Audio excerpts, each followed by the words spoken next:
हजरत उमर बिन अब्दुल अजीज, Iraq में रहने वाली एक औरत थी।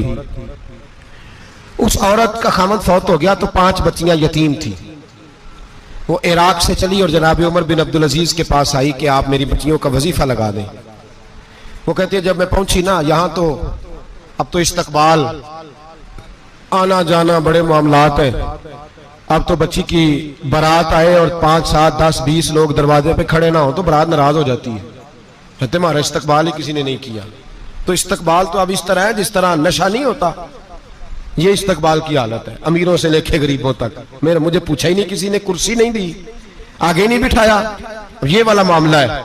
और मैं मेरी तरह के लोग, नेक लोगों की बात नहीं करता। अब तो हम देखते हैं फलां मौलाना का इस्तकबाल हो रहा है, फलां के लिए लोग खड़े हो रहे हैं, नारे लग रहे हैं। और अब तो मैं देखता हूं ऐसे ऐसे हाथ लहराते हैं सूफी और दरवेश कहलाने वाले, जैसे सियासी लीडर लहराया करते।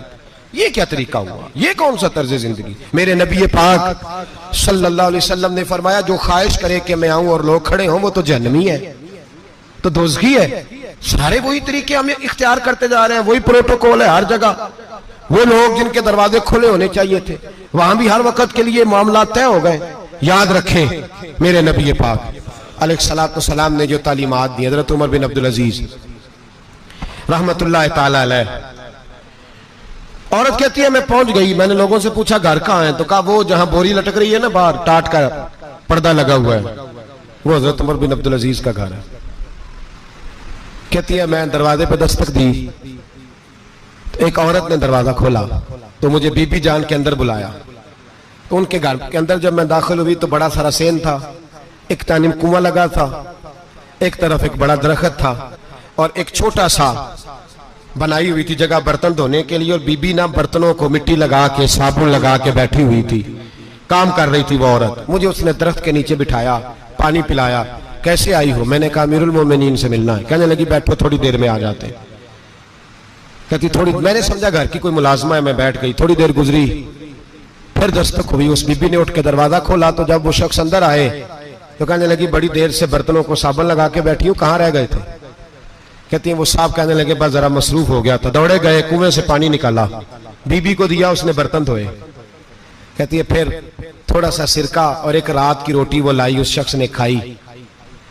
मैंने कहा कि ये दोनों घर के मुलाजम है, मियां बीवी काम करते हैं। जब वो खाना खा चुके तो वो औरत मेरे पास आई, कहने लगी उठ के मिल लो अमीरुल मोमिनीन से। मैंने कहा कौन अमीरुल मोमिनीन? तो कहने लगी कब से तो आए हैं, ये जिसने कुएं से पानी निकाला यही मुसलमानों का अमीर है, और ये जिसने दरख्त के नीचे बैठ के सिरके से रोटी खाई है यही है। ये फरिश्तों की दास्तान नहीं, ये वो लोग हैं। मैं रात को भी कह रहा था एक जगह पे कि ये लोग जो है ना जिनका आप रोज शिकवा करते हैं हुकूमतें बड़ी खराब हैं, ये कोई नहीं खराब, बिल्कुल खराब नहीं। जितने सियासी लीडर हैं सारे सही हैं। खराब वो लोग हैं जो इन्हें वोट देकर लीडर बनाते हैं, बिल्कुल खराब नहीं। मैं तो इनके हक में होता जा रहा हूं। नाराज हो गए ना आप लोग? अल्लाह करे तुझी हो जाओ तो अगले इलेक्शन से सियाने भी हो जाओ, आमीन तो कह दे। मैंने कोई मशवरा नहीं देना इसलिए कि मेरी नजर में कोई ऐसा शख्स नहीं जिसके लिए मैं आपसे कह सकूं कि वोट दें।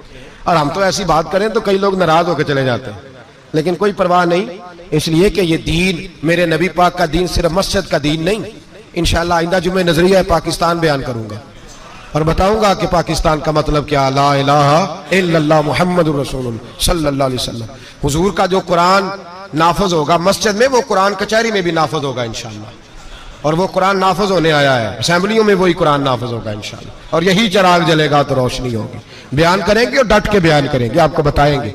बात जो बात समझा रहा हूं फिल वक्त वो समझे, मुजरम वो नहीं जो बड़ा बन के लूटता है, मुजरम वो है जो उसको सपोर्ट करता है, जिसने उसे बड़ा बनाया है। ये याद रख लें, हमारी कोई बचत नहीं होगी, हमसे पूछा जाएगा।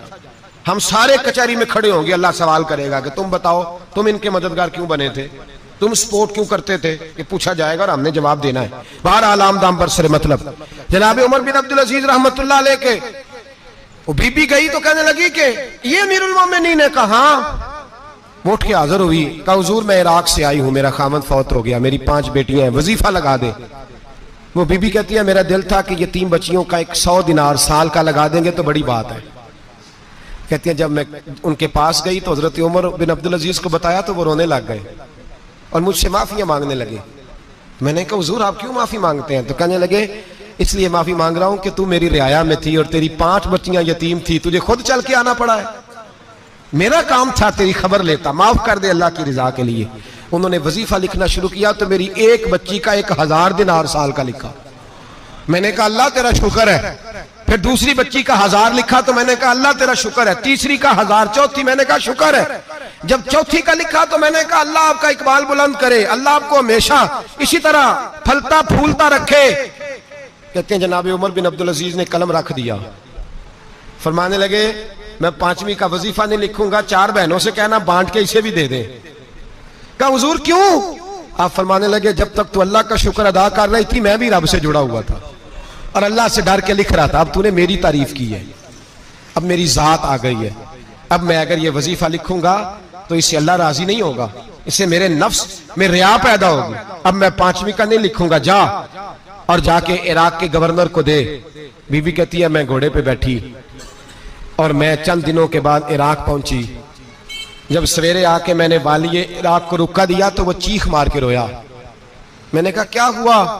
तो कहने लगा बीबी आज रात को हजरत उमर बिन अब्दुल अजीज का इंतकाल हो गया, फौत हो गए। तो इंतकाल कर गए। कहती मैं भी तड़प के रोई। मैंने कहा मेरी यतीम बच्चियों का क्या बनेगा? तो वो गवर्नर कहने लगा तेरे वजीफे जारी रहेंगे, तुझे मिलते रहेंगे। तो कहने लगी कैसे? कहने लगा मैं अगर तो गवर्नर रहा तो तेरा वजीफा जारी रहेगा और अगर गवर्नरी से उतर भी गया तो मैं जाती तौर पे मालदार हूं, फिर भी तेरी बच्चियों के माहाना पैसे पहुंचते रहेंगे। मैंने कहा तू क्यों देगा? कहती वो रो पड़ा। कहने लगा अगर अमीर हजरत उमर बिन अब्दुल अजीज जैसे हो तो फिर अल्लाह गवर्नरों के दिलों में भी रहम डाल दिया करता है, फिर मेरे जैसे लोगों को भी वो बदल देता है। हजरत उमर बिन अब्दुल अजीज घर आए, 3 बेटियां थी। एक को आवाज दी, वो आई तो उसने मुंह पे हाथ रखा है।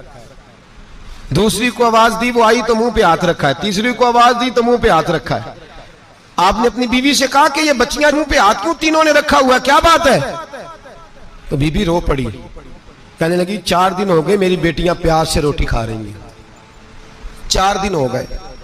उनके मुंह से बदबू आती है इसलिए वो आपके सामने आती हैं तो मुंह पे हाथ रख लेती हैं 4 दिनों से। बीबी रो रही है। हजरत उमर जलाल में आ गए। आप फरमाने लगे तू ये रो रही है, तू रोई है, तूने मेरे घर में रह के अल्लाह की नाशुक्री की है, तू शुक्र अदा नहीं करती कि 3 वक्त प्याज और रोटी तुझे घर की 4 दीवारी के अंदर मिल जाता? रो रही है। और मैं आ मेरे साथ बाहर निकल, तुझे वो लोग दिखाऊं जो झोपड़ियों में रहते हैं और मांग के खाते हैं। आ तुझे दिखाऊं। इतनी नाशुक्री कि घर के अंदर प्याज पहुंच रहा है, रोटी पहुंच रही है और तू कहती है मेरी बेटियां प्याज से खाती हैं, शुक्र कर फाके नहीं काटने पड़े। फिर अगले लफ्ज कहे तो रो पड़े। फरमाने लगे मैंने तो मुस्तफा के वो हालात भी सुने हैं जिसमें कई दिन बीबी फातिमा ने फाके किए। तू घर के अंदर प्याज पहुंच रहा है, तो अभी भी सादगी, आजिज़ी और कनात नेमत थी इन लोगों की। हमारे यहाँ रोज शिकवा है, किस बात का? गाड़ी कोई नहीं। रोज रोना है, किस बात का? बंगला कोई नहीं। रोज रोना है, किस बात का? बैंक बैलेंस कोई नहीं। 10 जोड़े क्यों नहीं ईद पे आए? और ये सिर्फ औरतों का मसला नहीं, हमारे अंदर भी ये बात बदरजे औला। हम रोज अपने आप को मिस्कीन कहते हैं, गरीब कहते हैं, लाचार कहते हैं, मजबूर कहते हैं। कभी देखो जो झोंपड़ियों में रहते हैं, कभी पलट के देखो लोगों की तरफ जो पैदा हुए तो आंखें कोई नहीं थी, हाथ कोई नहीं थे, पैर कोई नहीं थे। वो देखो जो पैदा हुए तो सर पे बाप का साया कोई नहीं था। कैसे कैसे लोग वक्त गुजार रहे हैं। हम रोज आके कहते हैं कारोबार ठंडा हो गया, हालात बड़े खराब हो गए, हम बड़े मजबूर। क्या हो गया साहब? अल्लाह के दिन है, सारे अल्लाह के दिन है। वसल अच्छा है ना फिराक अच्छा है, यार जिस हाल में रखे वही हाल अच्छा है।